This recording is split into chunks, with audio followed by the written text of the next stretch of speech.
Welcome back, everyone. Today we're going to be discussing the swing era and the era of the big bands, which took place in the 1930s.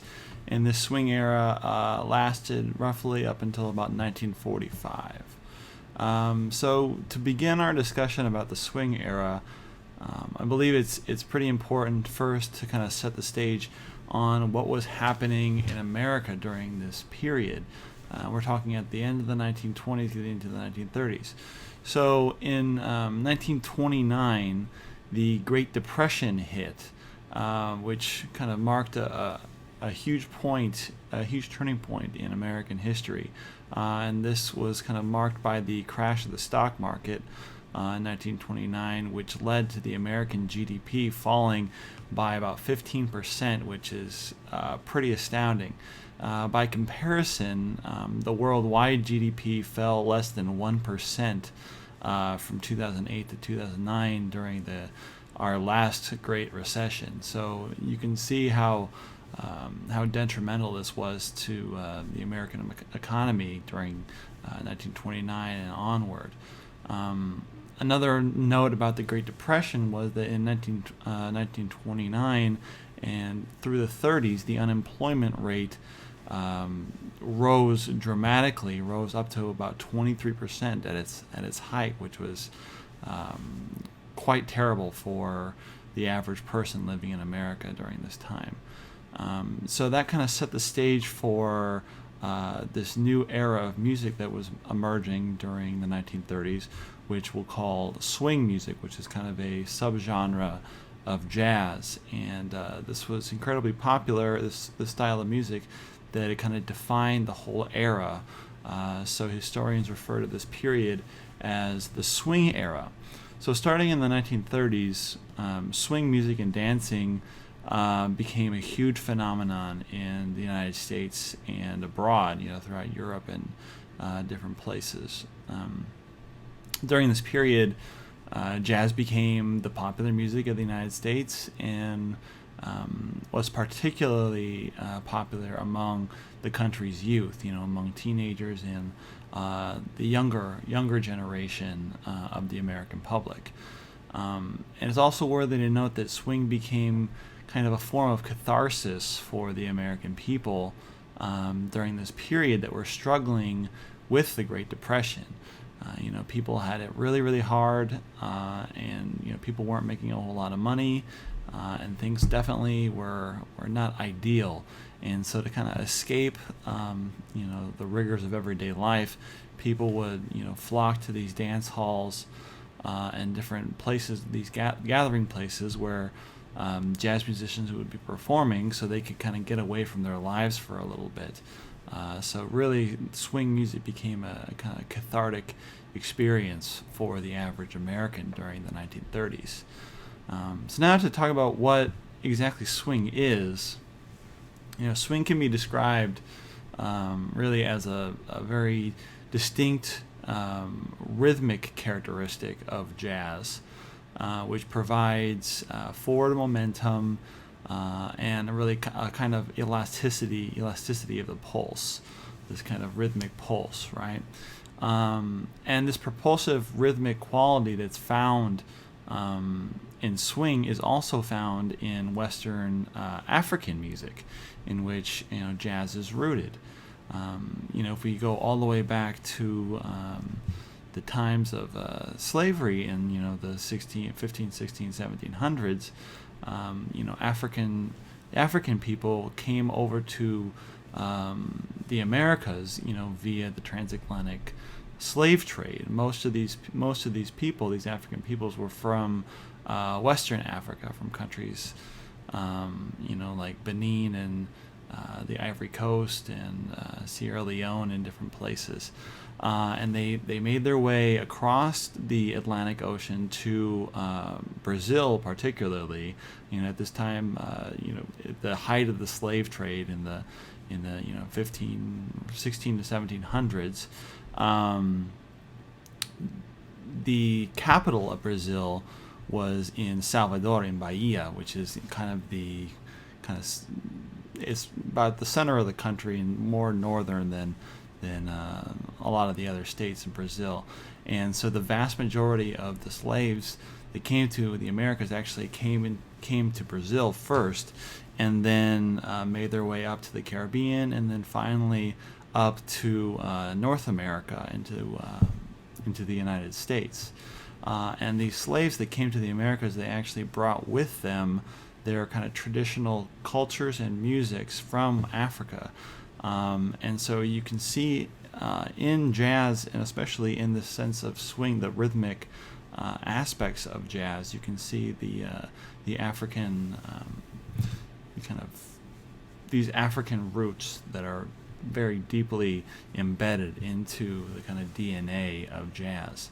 And this concept of swing that became popular during the 1930s, we're talking about the swing era, was really brought to the music by Louis Armstrong, who we talked about in the last lecture.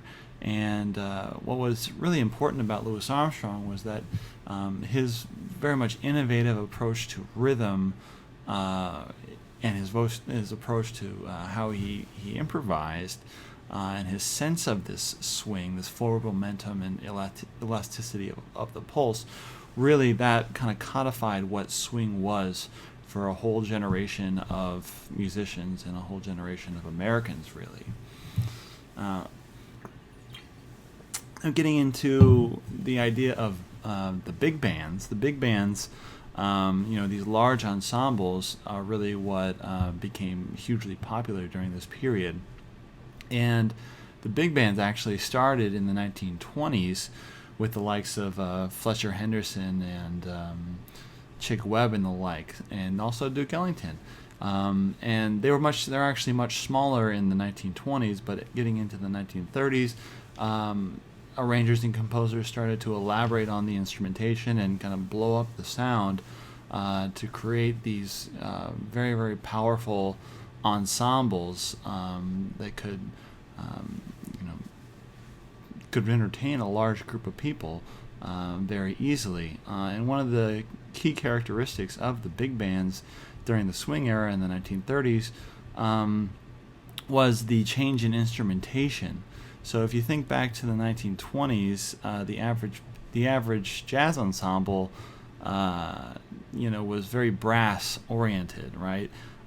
You would hear in Jelly Roll Morton's early recordings, you would hear often a tuba and a sousaphone or something like this as the kind of bass voice. In the big band era, in the 1930s, in the swing era, the tuba or sousaphone was, exchanged for the upright bass. Also, the banjo, which was a very common instrument during the 1920s and teens in the jazz repertoire, was exchanged for the acoustic guitar. And then also the marching drums, like marching bass drums and snare drums and the like, that were very much common during the early days of jazz. They were swapped out for a more streamlined drum set with hi-hat cymbals and ride cymbals and different things like this.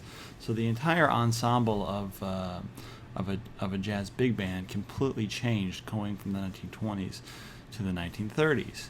Another thing to notice too, if we think back to Paul Whiteman's orchestra, Paul Whiteman was famous for his performance of the Rhapsody in Blue, and he had a large orchestra, a 20-piece orchestra, or even more than that. And into the 1930s, these larger orchestras were actually very much scaled back in that sense. So instead of a huge jazz orchestra, they were a lot more sleeker in the 1930s, typically utilizing about a dozen instrumentalists or so. Then the typical instrumentation was about 3 trumpets, 2 trombones, and 3 reed instruments, saxophone and clarinets, and then 4 people in the rhythm section, the piano, the upright bass player, the drummer, and the guitar player. Also, an interesting thing to note about the big bands is that arrangers and composers really started to emerge during this period and started to gain a lot of work writing for these larger ensembles. So arrangers such as Benny Carter and Don Redman and Fletcher Henderson really started to figure out new ways of writing for these new ensembles and creating new sounds with these new instrumentations that they were utilizing. Another thing to note is that these arrangers discovered, new ways to translate the freedom and the flexibility of improvising soloists into the ensemble parts that they wrote. So oftentimes, there would be a lot of music that was meticulously written out, but these arrangers left a lot of room for the soloists in the bands to improvise and kind of do their thing. Because as you know, improvisation is a integral part of the jazz idiom, and if you don't have improvisation, you really don't have jazz.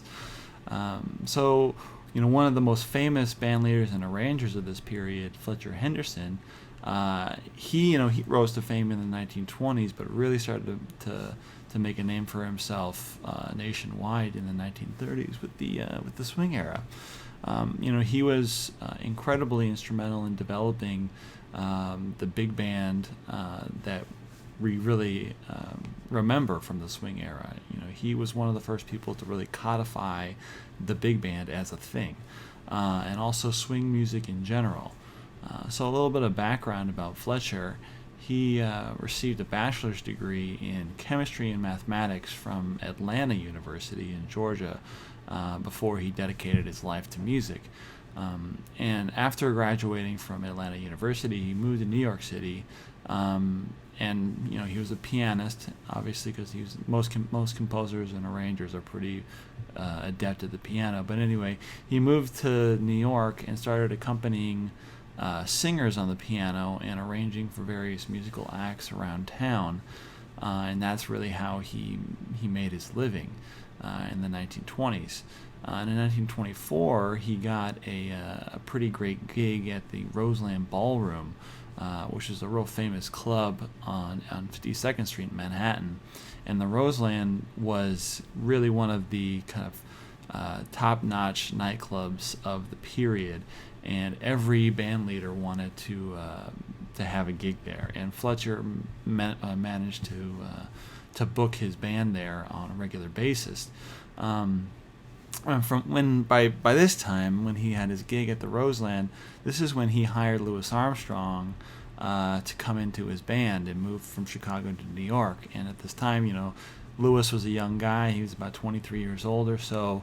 And Fletcher invited him to New York to play with his band. And this is really when, jazz started to evolve and this idea of swing music and this new era of music started to really come about. And so from about 1925 or so onward, Fletcher Henderson's band became the most famous African-American jazz ensemble in New York City at the time, which was quite a huge feat. And during this period as well, Fletcher continued to write his own music and write music for other groups, because a lot of other bands wanted to kind of imitate his sound and make the money that he was making. So a number of other bands, such as Teddy Hill's group and Benny Goodman, who we'll talk about in a second, both of these band leaders hired Fletcher as their kind of staff arranger, who would arrange the vast majority of their music. So Fletcher would sell his arrangements to Benny Goodman and Teddy Hill and different people. And actually, Benny Goodman was good about giving Fletcher credit for his arrangements, and he even said it himself that Fletcher was a superior arranger to himself, and that his arrangements were some of the best portions of his repertoire for his band. So the first recording that I want to point out to you guys about, concerning Fletcher Henderson and his orchestra was a composition actually by Jelly Roll Morton called the King Porter Stomp. And Fletcher Henderson arranged this piece of music, and he called it the New King Porter Stomp.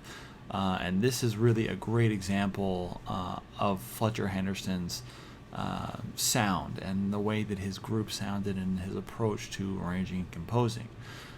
So one of the main things to notice about this particular recording is the antiphonal call and response, which you see throughout the recording, pretty much everywhere. The arrangement is based on this idea of call and response throughout the orchestra, where the brass are having a musical conversation with the woodwinds, and they're also having, the woodwinds and the brass are having a conversation with the rhythm section. So there's this kind of conversational aspect of the music going on throughout.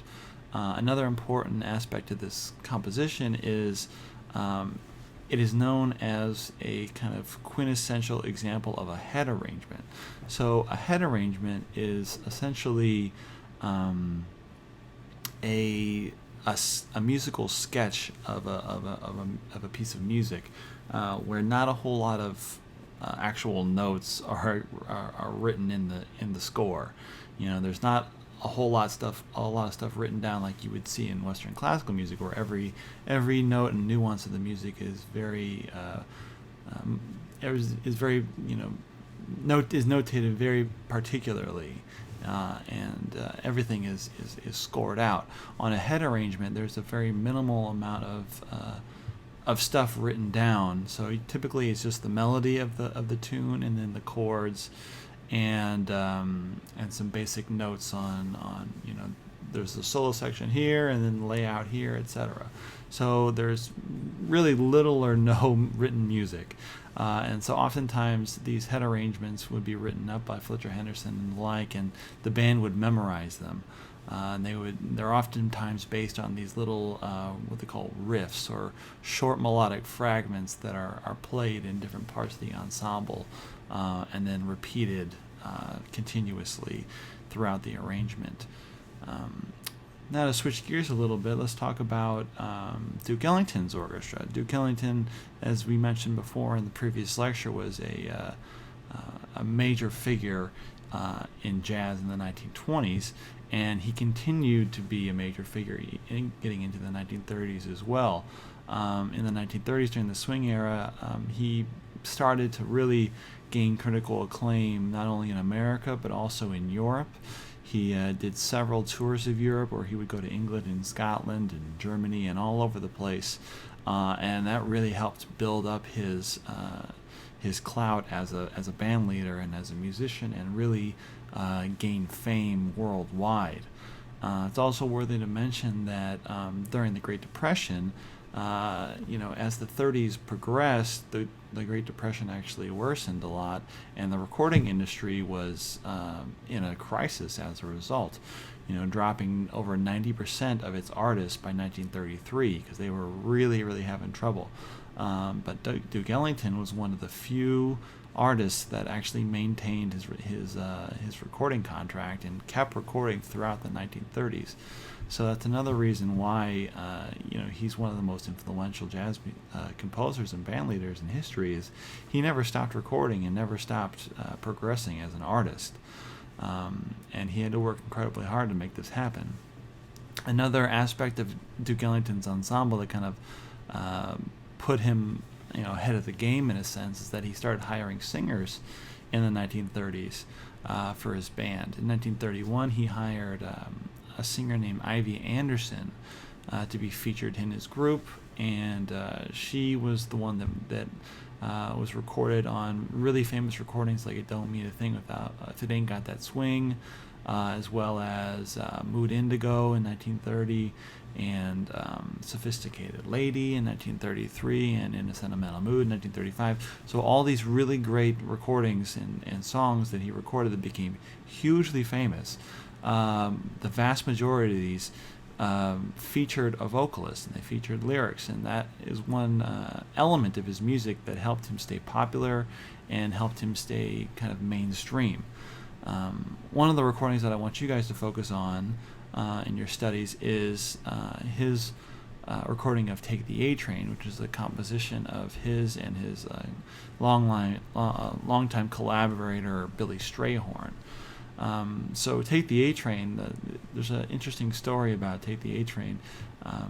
Billy Strayhorn, who was a great friend of Duke Ellington's throughout his entire career is another composer arranger who was significantly younger than Duke, and had come onto the scene in New York in the 1930s, late 30s, or mid to late 30s, and got in touch with Duke and wanted to collaborate with him.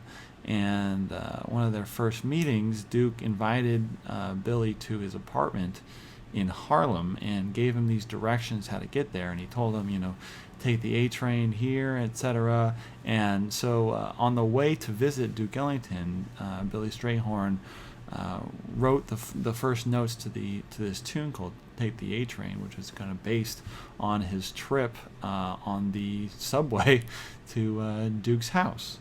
And in this composition, Billy Strayhorn really was trying to emulate the big band sound of Fletcher Henderson. He was a huge fan of how Fletcher would write for the brass and the woodwinds and how they would interact with each other. And as a result, Billy Strayhorn wrote this composition kind of inspired by Fletcher Henderson, and he ended up finishing it up with Duke Ellington, and they kind of co-wrote most of it, and it became really one of Duke Ellington's most famous compositions and one of the band's most famous kind of anthems. Another artist that was incredibly influential during this period was Benny Goodman. So Benny Goodman was a white individual. He's from Jewish heritage. He was a clarinet player, and he became incredibly successful during the 1930s, during the swing era, and they even nicknamed him the King of Swing. He was a virtuosic clarinetist, an incredible improviser, and he could play very fast, hot numbers, the really fast swinging tunes. He could also play really incredibly beautiful sweet ballads as well. And he was known as an incredibly disciplined band leader, and he employed some of the best musicians in the country at the time during the 1930s, and had one of the most successful bands in the country, if not the world. And really, he started to gain fame by performing live on these radio shows such as Let's Dance and the Camel Caravan, that were very popular for the Victor record label during the mid-1930s, starting in about 1934 or so. So he would perform live, and these performances would be broadcast over the radio, and so a lot of people who couldn't go to see the show live were able to listen in to the performance and listen in on the radio and enjoy it, and this really propelled his career significantly. And jazz historians have really used this one date in August of 1935, August 21st, when he did a live broadcast at the Palomar Ballroom in Los Angeles. They say that this live broadcast at the Palomar is kind of the definitive start of the swing era, because this is the date where swing became widely popular and became a kind of national craze, and became really the popular music of the United States at this point. And it's also important to note that most of the arrangements that Benny Goodman was utilizing in his band were actually written by Fletcher Henderson, who was an African American musician. So it's a very important note to think about. This pretty much all white band, Benny Goodman's group, led by a white person, they were playing music that was written and arranged by African Americans. And it's interesting to note that Benny Goodman really rose to fame and became the most successful of all the band leaders in this period because he was white. He had way more radio play, sold way more records, because he kind of catered to the white audience in a sense. That's a very important thing to remember about what was happening, this kind of racial divide in America during the 1930s. Perhaps Benny Goodman's most famous song that he would oftentimes perform almost at every single gig he played was a composition called Sing Sing Sing, and this was actually a composition by the songwriter Louis Prima, who wrote it in 1936, and they would perform this song in almost every single one of their shows, and it kind of became their kind of theme song in a sense. What's really important to note about Sing Sing Sing, which you'll hear on the recording on Blackboard, is that it features the great drummer Gene Krupa, who is really going at his drums throughout the recording, and really blows it away. And this is kind of the quintessential sound of the swing era. Another thing to mention regarding the kind of racial politics of the United States and the music industry during the swing era is that Benny Goodman, although he employed a lot of white musicians, he actually was one of the first band leaders to integrate his band and employ African American musicians as well. He ended up hiring Lionel Hampton, who was an African American vibraphone player. He also hired Teddy Wilson, a great African American piano player, and Charlie Christian on guitar and Cootie Williams on trumpet. So he was incredibly important in kind of bridging the racial barrier during the 1930s, which was a tricky thing. And his kind of philosophy was he didn't really care about what race you were, as long as you could play at a very high level, and he always wanted to play with the best musicians that he possibly could. Another instance of Benny Goodman kind of crossing the racial barrier is during a concert in 1938, where he actually gave a show at Carnegie Hall, and he invited several members of the Count Basie Orchestra to come play with him.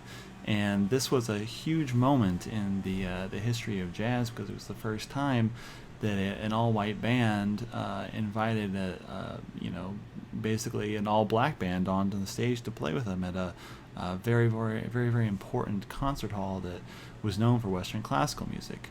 And some of these color lines were also blurred during the swing era with some of the other band leaders of the era, such as Artie Shaw, who we'll talk about in a second. He was known for hiring Billie Holiday, one of the great jazz vocalists, African-American jazz vocalists, for his band in 1938.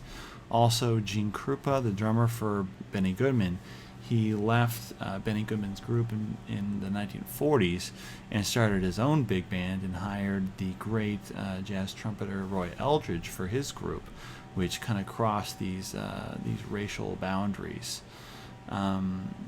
Also, despite these kind of examples of integration, black musicians oftentimes confronted widespread segregation and discrimination throughout the 1930s and throughout the swing era. While they profited economically from the popularity of swing, the idiom was still predominantly geared towards white people, and they didn't receive all the benefits that their white counterparts were receiving.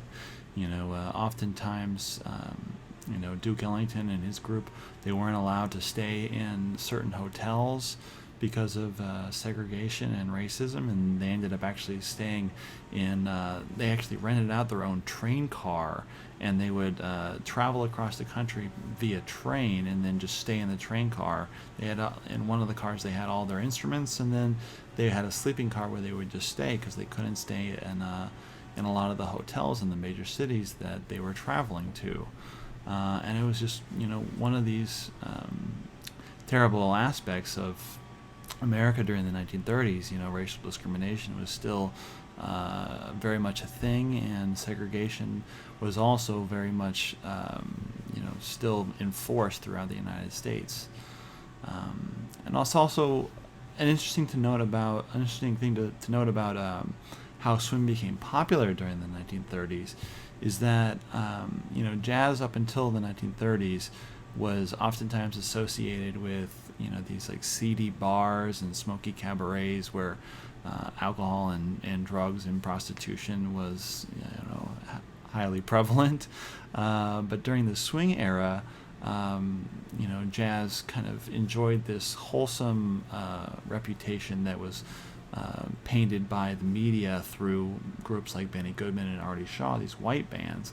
They kind of rebranded jazz as this kind of like wholesome music, and they were very, very clean-cut individuals, and were basically they tried to portray themselves as highly moral and a good influence on the younger generation.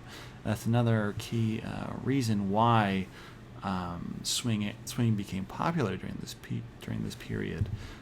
Also, this very exuberant, extroverted music that was performed by these well-dressed musicians and clean-cut band leaders like Benny Goodman.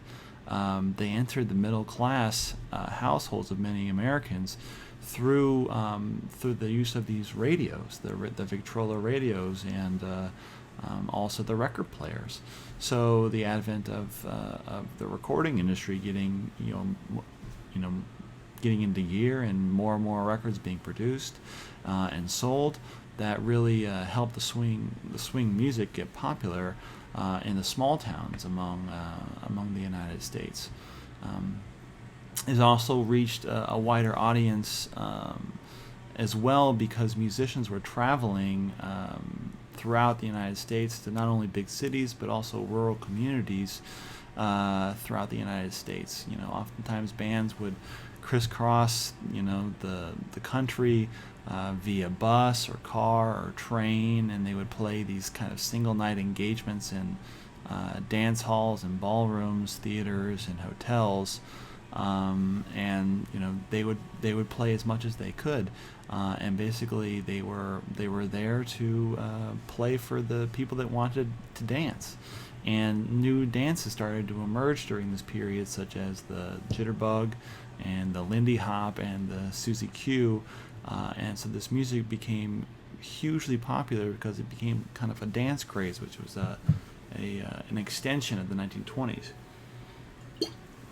It's also worthy to mention that in the Midwest particularly, these territory bands started to pop up. So a territory band is a jazz ensemble, a large ensemble jazz group that would typically play in a pre-described geographic area, typically within 100 miles or so of one point, of one city, like Kansas City or St. Louis, Missouri, or something like this. So they would travel around this territory in these Midwestern states and also in the South, and they would just play this circuit of gigs. And a lot of these band leaders, such as Benny Moten and Andy Kirk and Count Basie, were really popular territory bands, as they called them, and that also helped to popularize this new music. And though the territory bands enjoyed modest financial success, and they didn't make very many recordings, so they weren't nearly as popular as the big white bands like Benny Goodman and the like. These territory bands were also typically pretty much predominantly African American groups, and they had a different kind of feel to them, to their music as well. They were known for their kind of vocal expressivity, playing heavily blues-oriented types of music within the jazz idiom. Also, they were known for being highly rhythmic, and people loved to dance to this music.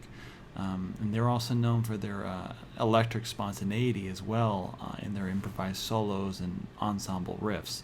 And one of the most famous territory bands was led by a pianist, an African-American pianist named Count Basie.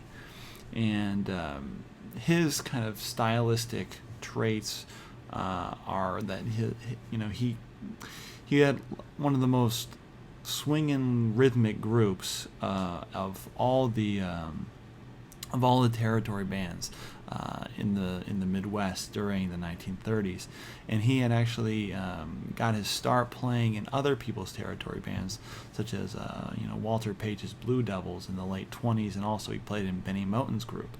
And when Benny Moten died in 1935, Count Basie took over as the leader of the band and kind of transformed it and really, really gained popularity through his very unique style of music. He had a much more hard-driving, blues-oriented approach to playing swing music than Benny Goodman did. So it was a slightly different kind of slightly different take on jazz, if you will. He also kind of featured a very, very relaxed rhythm section, and he also featured some of the greatest soloists in the history of jazz in his band. He featured Lester Young, great tenor saxophonist, Buck Clayton on trumpet, Dickie Wells on trombone, and Helen Humes and Jimmy Rushings on voice as well. So some great soloists were in his band as well, which definitely helped him to gain popularity. And like Benny Goodman, he started to get popular by having his performances broadcasted via the radio, and this let the general public listen to his style of music. And the recording I want you guys to focus on of Count Basie's is his composition entitled 1 O'Clock Jump. So this is a quintessential example of the kind of riff-based territory band, Kansas City style of jazz that Count Basie was known for. The tune itself is based off of the blues. It's a 12-bar blues regarding the form, and they have these. It features these repetitive riffs that are played throughout the ensemble in the brass and in the woodwinds, and it creates a really quite energetic vibe, and it's very, very unique among bands during the swing era.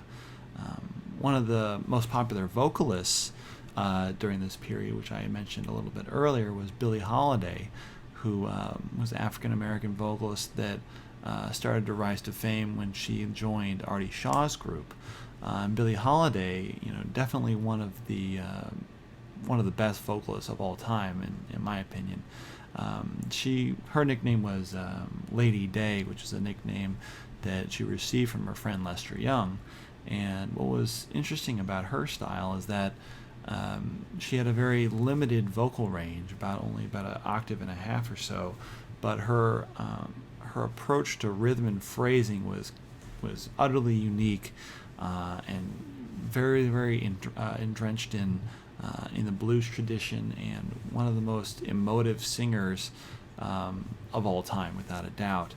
The tune of hers that I want you guys to focus on this week is to listen to her recording of Mean to Me, which was a kind of a standard tune of this period, which actually features the great black pianist Teddy Wilson, who was also, as I mentioned before, was employed by Benny Goodman in his small group. But in this recording, I want you to really listen to Billie Holiday's great interpretation of the melody and her very subtle phrasing, which really sets her apart from any other singer of the period. Another one of her most famous tunes is a tune called Strange Fruit, which is actually one of the first kind of protest songs in jazz history, actually in American music history, really. Strange Fruit was actually a poem that was written by a school teacher named Abel Meeropol. It was published in 1937, and it protested the rampant racism that was going on in America during this period, and particularly the lynchings of African American people throughout the country. Lynchings in the United States were, happening not only in the South, but in the North and the Midwest as well, and it was a really terrible thing.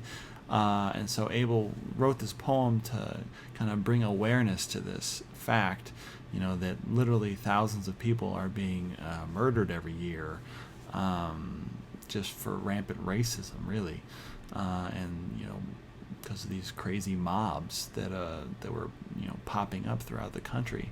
And so what happened is this club owner in Greenwich Village called Benny Josephson. He was the founder of this little nightclub called the Cafe Society in Greenwich Village in New York. He started this nightclub which was an integrated nightclub.